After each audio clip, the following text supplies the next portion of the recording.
예, 사도행전 10장 44절에서 48절까지의 말씀입니다. 우리 한 절씩 교독하고 마지막 절은 같이 합독하도록 하겠습니다. 제가 먼저 읽을게요. 베드로가 이 말을 할 때에 성령이 말씀 듣는 모든 사람에게 내려오시니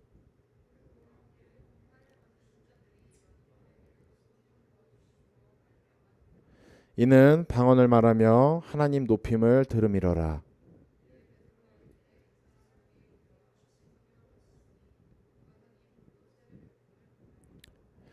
함께 읽겠습니다. 시작. 명하여 예수 그리스도의 이름으로 세례를 베풀라 하니라.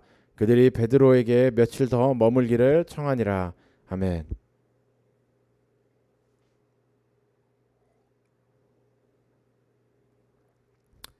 네, 오늘 말씀의 제목은 죄송하지만 영어가 되겠습니다.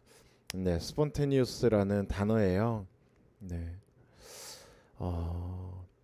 이 단어는 어떤 거냐면 즉흥적인 이런 또 예상하지 못했던 그리고 자연 발생적으로 라고 하는 형용사입니다. 제가 이 단어를 좋아하는데 제가 예전에 굉장히 좋아했었던 그 외국 워십 팀이 있었는데 그 워십 팀이 굉장히 제가 은혜 받았던 찬양을 쭉 하면 예전에는 왜 우리가 그 CD로 들었잖아요. 네, 그 CD를 듣다 보면 그 제가 굉장히 좋아하는 찬양 바로 뒤에 이 스폰테니우스라고 하는 그 곡이 나왔어요. 그래서 이게 제목이 뭐야? 보통 뭐 하나님 뭐 이런 거 나와야 되는데 스폰테니우스 월십 이렇게 나오더라고요. 그래서 막 찾아봤더니 자발적인 뭐 즉흥적으로 예상하지 못한 이런 뜻이에요. 그래서 나중에 이제 알고 봤더니 이제 앞에 찬양을 막 하고 누가 어떻게 인도자가 얘기하지 않고 미리 짜놓지 않았는데 그 흐름대로 쭉 따라가다 보니 그 뒤에 함께 기도하고 찬양하고 그 흐름 속에 성령의 인도하심을 따라 쭉 가는 게 찬양 한 곡의 분량만큼. 그래서 막 어떤 노래를 막 부르지 않아요. 그냥 연주는 연주대로 쭉 가요. 그 안에 누군가는 기도를 하고 누군가는 거기서 어떤 고백을 하고 그냥 그 멜로디 안에서 자유롭게 예배하는 그 트랙이었어요.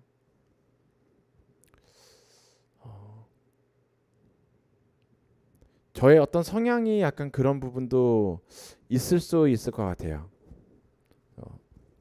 MBTI에 저는 아주 큰 P를 차지하고 있거든요. 즉흥적인 계획되지 않은 그런 것들을 만나게 될 때 흥미진진합니다. 막 기대가 돼요. 예, 반대 극단에 있는 제이들한테는 좀 불편할 수 있죠. 왜 안 하던 짓을 얘기 안 된 것들을 왜 하고 저러고 있을까? 그때 제가 그 스폰테니우스라고 하는 단어를 알게 되었어요. 왠지 마음에 들었어요. 뭔가 내가 계획하고 내가 막 치밀하게 막 판을 짜고 틀을 짜고 그 계획대로 탁탁탁탁 맞춰 놓았는데 그 맞추어 놓아서 정말 잘한 그것보다 오히려 내가 계획하지 않은 그 순간에서 일하시는 그 하나님의 은혜.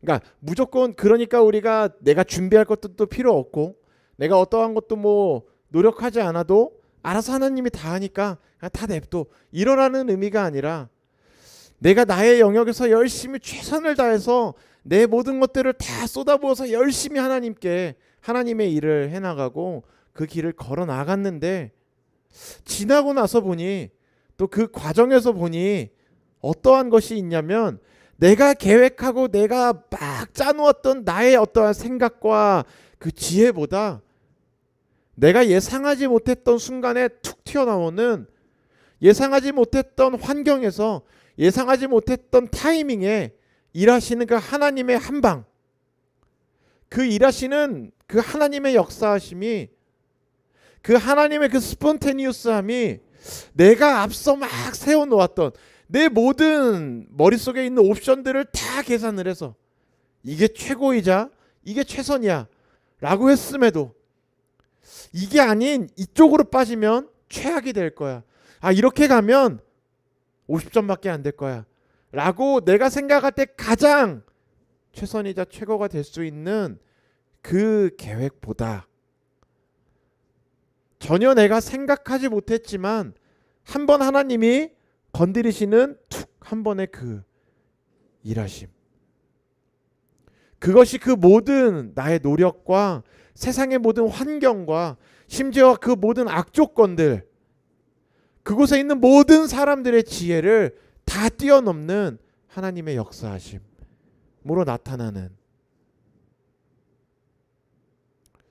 오늘 본문 사도행전 10장은 우리가 아주 잘 알고 있는 고넬료 사건입니다. 고넬료라 하는 자가 있는데 로마의 백부장이에요. 그가 꿈에 환상을 보고 천사가 와서 뭐라고 하냐면 저 요빠에 지내고 있는 베드로라는 사람을 데리고 와라.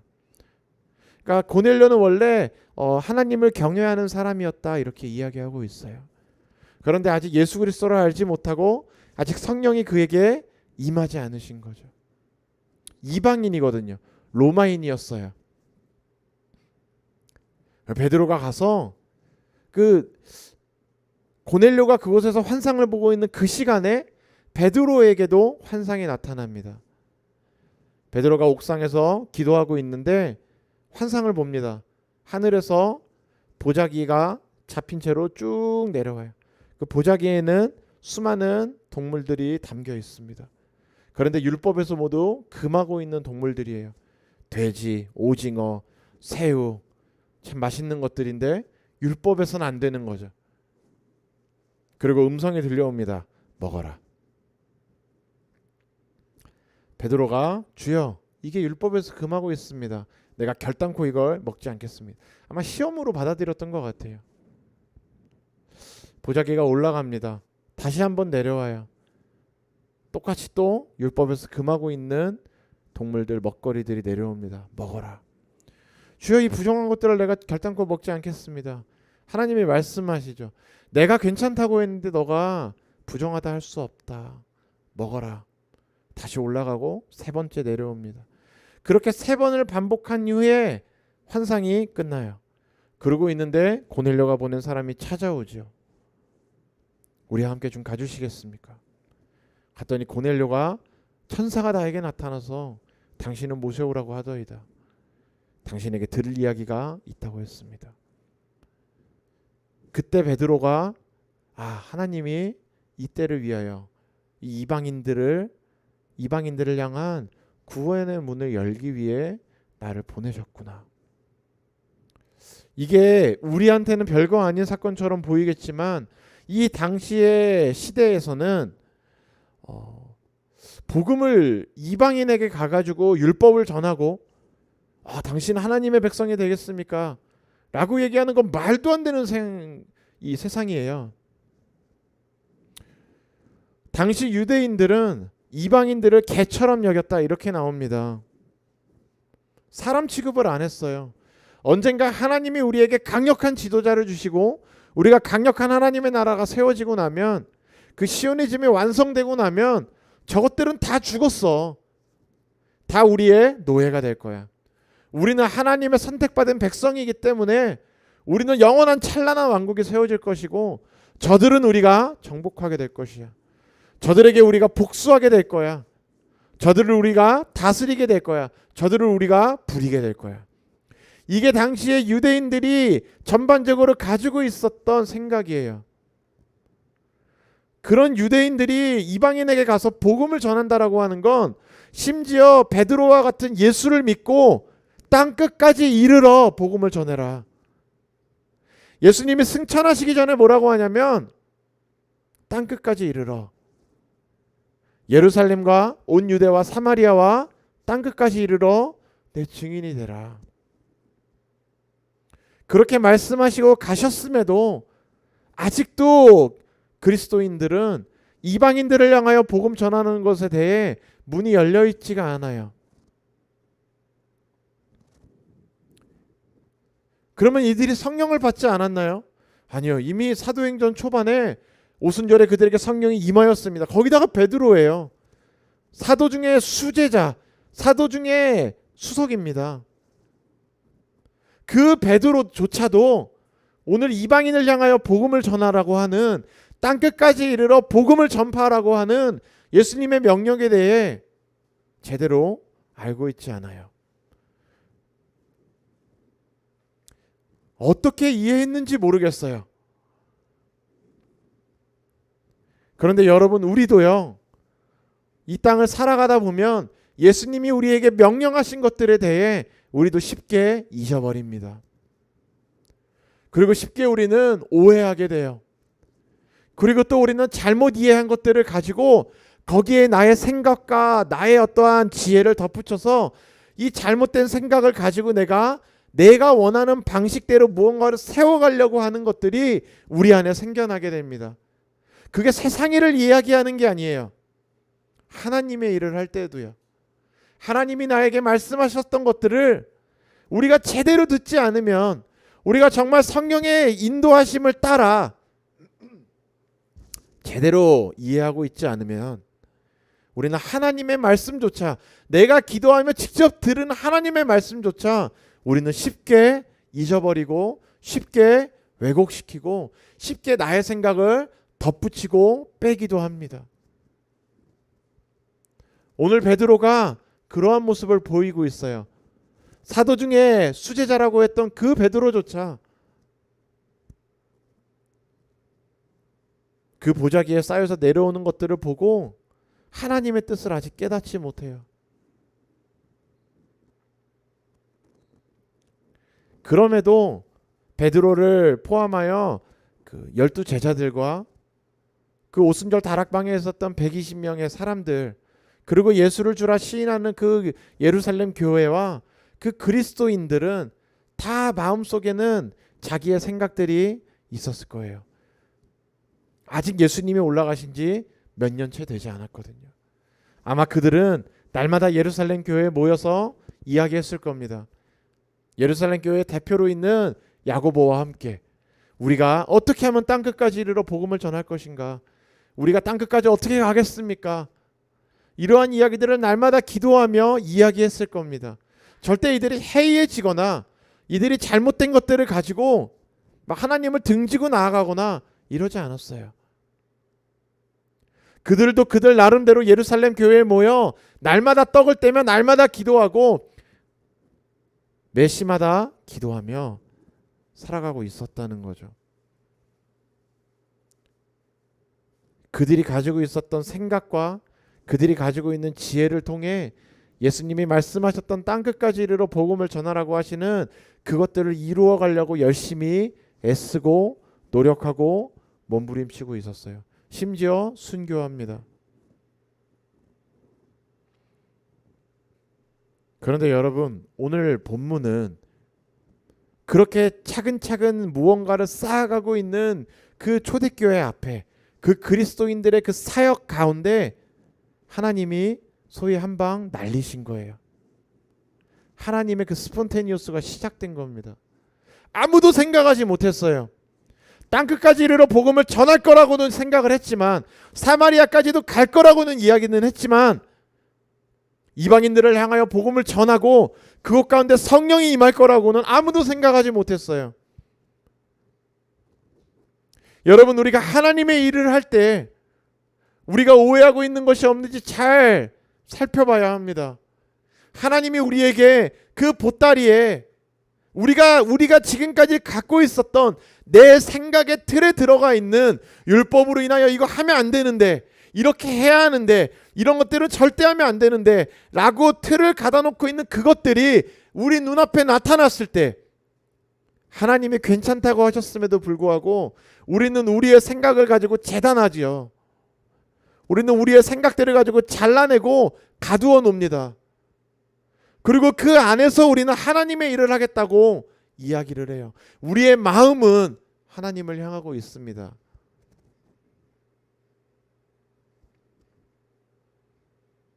하지만 오늘 본문에 이야기하는 것처럼 오늘 이 고넬료 사건이 나타나지 않았다면 이 사도들이, 초대교회가 땅끝까지 이르러 이방인들을 향하여, 천하 만민을 향하여 복음을 전하는 이 놀라운 전환점이 생겨나지 않았을 거라는 거죠. 성경에서는 이처럼 그 어떤 믿음의 사람들, 성경에 나오는 수많은 사람들이 생각하고 노력하고 애쓰고 달려나가고 있는 것과 조금은 다르게 일하시는 하나님의 이야기들이 많이 나오게 돼요. 우리가 요즘 사사기에서 이야기하고 있는, 지난주에 우리 나누었었던 기드온 300용사를 이야기해 봅시다. 자살 특공대 같은 거거든요. 칼을 들지 않았어요. 항아리에다 횃불 넣고 가가지고 나팔 들고 항아리, 불항아리 들고 가서 적진 한가운데로 들어갑니다. 칼이 없어요. 그곳에서 팡 깨트리고 나팔 불어요. 시각적으로 청각적으로 내가 어디 있는지 다 알려줬어요. 못해도 10만 명은 넘는 대군들 사이에 300명도 안 되는 그 사람들이 들어가서 우리 여기 있다. 얼마나 어리석어 보이는 생각입니까? 그걸 가지고 어떻게 그 미디안을 이겨내겠어요? 그런데 하나님은 32,000 중에 22,000을 잘라내고요. 거기서 9,700을 더 잘라내서 300명 남긴 그 사람을 가지고 하나님은 일하기 시작해요. 기드온이 전혀 생각하지 못했던, 이스라엘이 전혀 예상하지 못했던 방법들을 가지고 하나님은 구원해내기 시작합니다. 골리앗이 나와서 하나님을 모욕하고 있습니다. 이제 10대 소년인 다윗이 나가 물맷돌로 골리앗을 잡을 거라고는 아무도 생각하지 못했어요. 다들 입으로는 우리가 하나님의 백성이다, 저 할례받지 못한 미개한 것들, 야 저런 개 같은 것들, 우리가 저것들을 다 이겨야 되는데, 우리 하나님이 더 강하다, 우리 하나님은 위대하다라고 하면서 그들 앞에, 골리앗 앞에 나가지를 못했어요. 며칠을 골리앗이 나와서 조롱하고 있는데 아무도 나가지 못해요. 그때 하나님이 일하기 시작합니다. 아주 작은 소년 다윗을 통해 강한 어떠한 무기가 아닌 그 시냇가에 흐르고 있던 작은 조약돌 하나를 통해 골리앗을 하나님이 잡아요.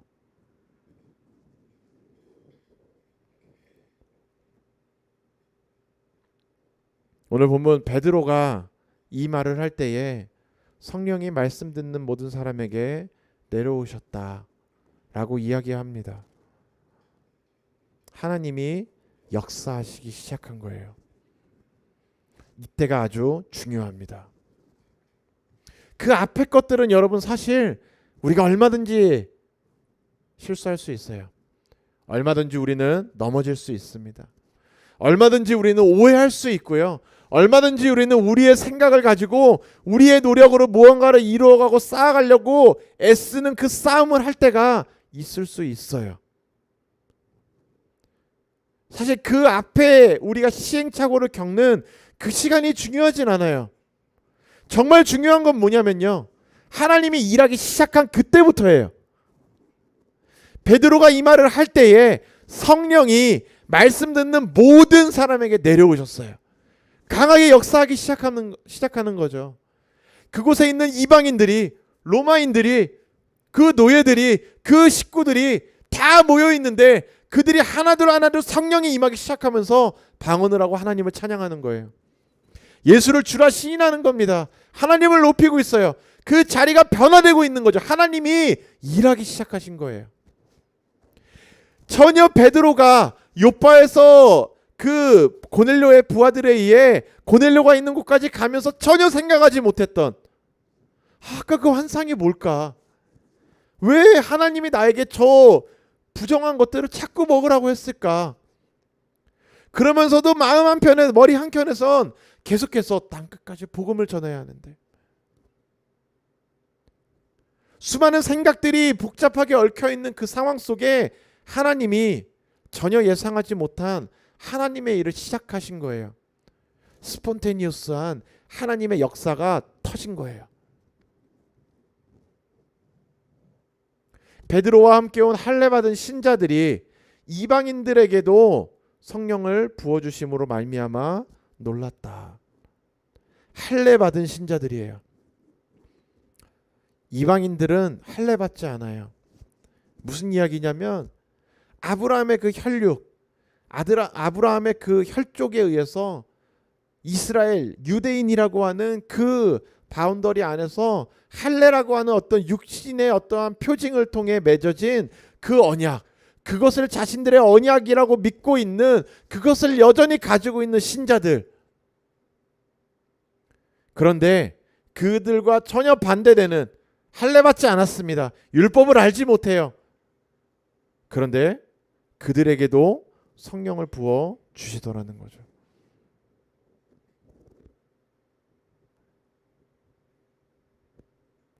우리가 생각했던 것과는 전혀 다르게 하나님이 우리의 삶에 일을 하기 시작하실 때가 있어요. 여러분, 우리는 그때 정신을 바짝 차려야 합니다.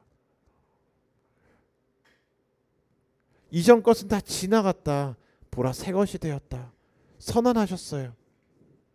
우리가 앞에 어떠한 우리의 삶에 어떠한 삽질을 하고 막 자빠지고요, 얼마나 추잡하고 얼마나 그 찌질한 모습을 보였든 상관없어요. 단연코 그거는 상관없습니다. 예수님이 선언하셨어요. 이전 것은 지나갔다고 선언하셨습니다. 그 성령으로 충만하여진 바울이 고백한 것도 내가 그리스도와 함께 십자가에 못 박혀 죽었다는 거예요. 나의 예전에 있었던 그 육신의 생각, 육신의 일들, 나의 생각을 지배하고 있었던 그 모든 것들, 내가 배설물과 같이 여기는 나의 모든 과거들이 예수 그리스도와 함께 십자가에 못 박혀 죽어서 없어졌다는 거예요. 하나님이 그 과거를 기억하지 않으신다고 했어요. 그것을 기억하지 않으시는 하나님이 우리의 삶에 새로운 일을 행하시는 거예요. 보라, 내가 새 일을 행할 것이다. 이제 곧 그 일이 나타날 것인데 내가 광야에 샘을 내고 내가 사막에 길을 내리라. 그렇게 타락한 이스라엘을 향하여 이사야 선지자가 경고하고 강하게 비난을 하면서, 그러면서도 뭐라고 하냐면 그 과거가 다 지나간 뒤에 내가 너희에게 새 일을 행할 것인데 그때가 되면 내가 광야에 새 길을 만들고 물이 솟아나게 하리라. 너희는 이전 일들을 기억하지 말아라. 하나님이 우리의 삶에, 여러분의 삶에 일하기 시작하시는 그때를 우리는 잘 기억해야 합니다. 그때 우리는 깨어 있어야 돼요. 지혜로운 다섯 처녀와 같이 등불을 준비하고 깨어 있어야 합니다. 우리의 삶에 신랑이 오셨어요. 내 삶의 주인 되시는, 내 삶의 신랑 되시는 예수님이 오셨어요.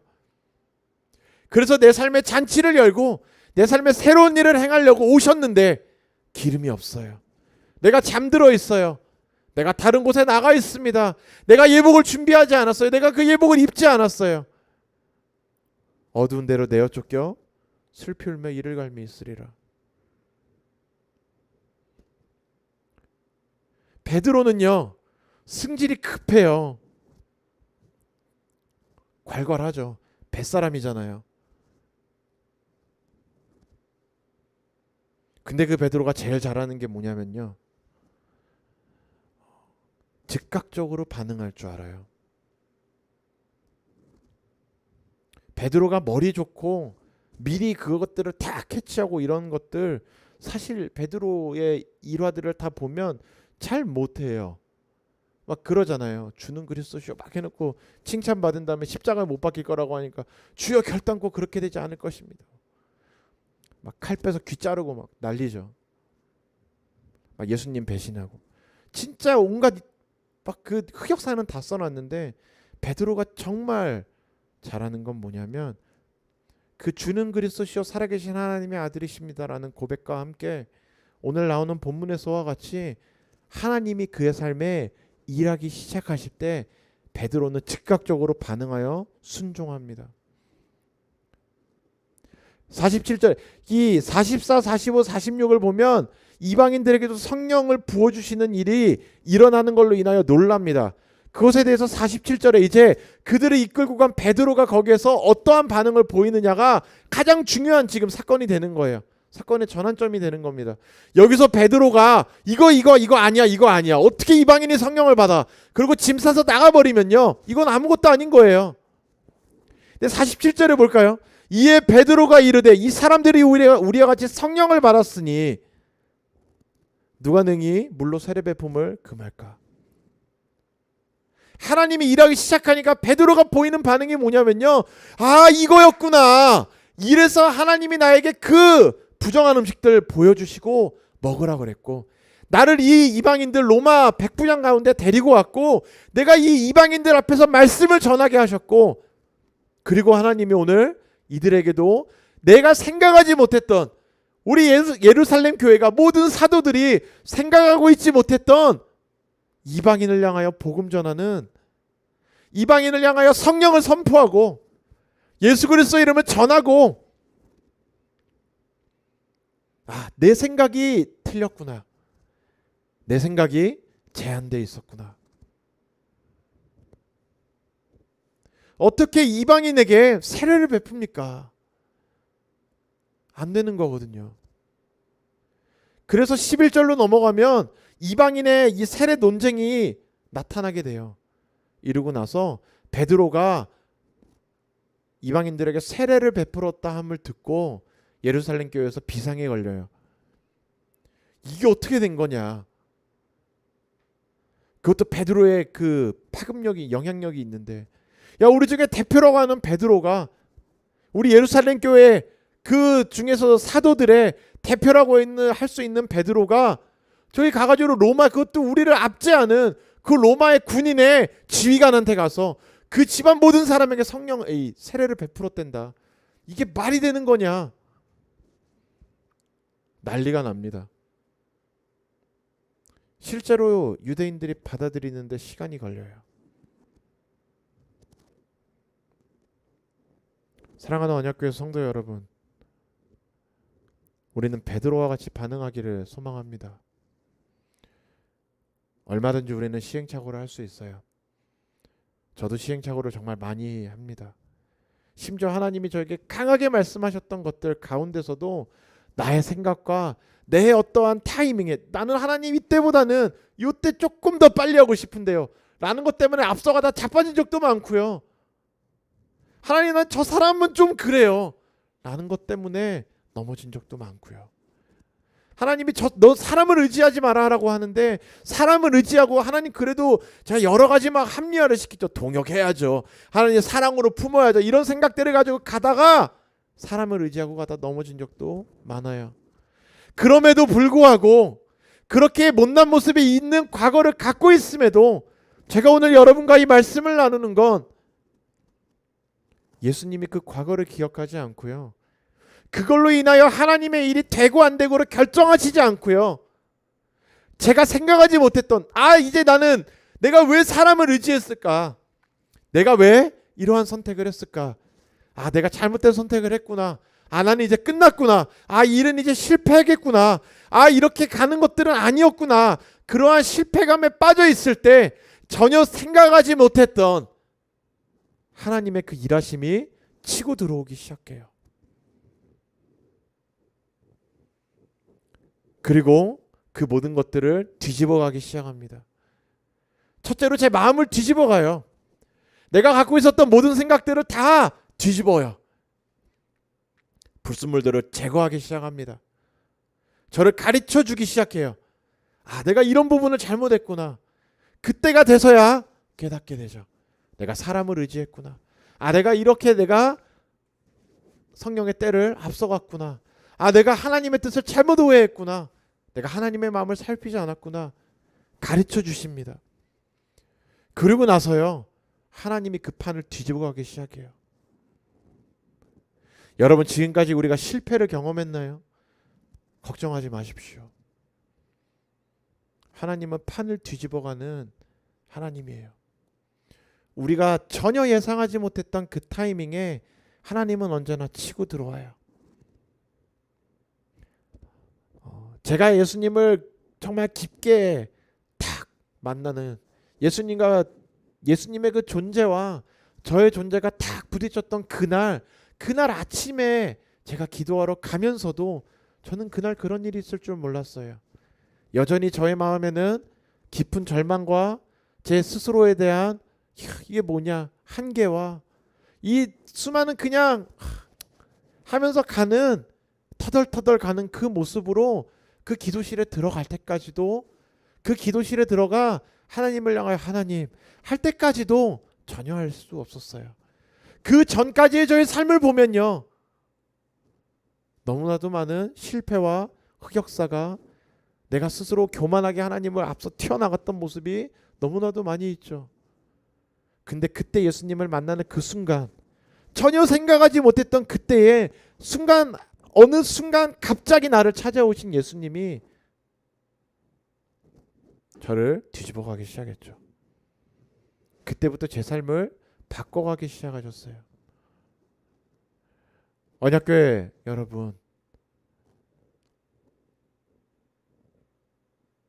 하나님이 여러분의 삶에 일하시기를 축복합니다.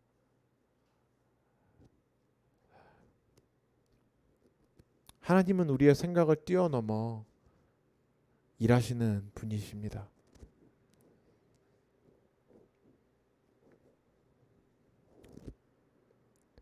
이에 베드로가 이르되 이 사람들이 우리와 같이 성령을 받았으니 누가 등이 물로 세례 베품을 금하리요 하고 명하여 예수 그리스도의 이름으로 세례를 베풀라 하니라.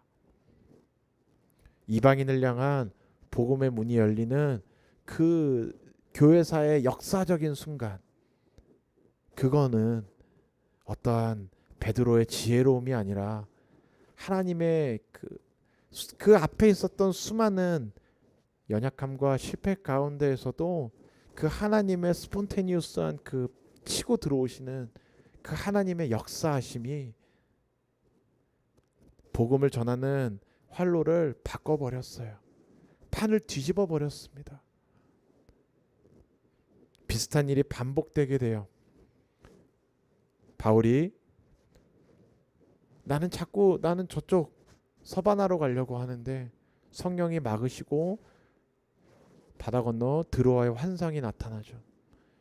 계속해서 예수의 영이 맞고 실패를 경험하는데 드로아의 환상이 와서 우리를 도우라.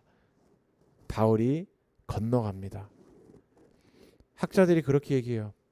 바울이 드로아로 건너가는 배에는 유럽의 문화와 유럽의 복음이 들어있었다.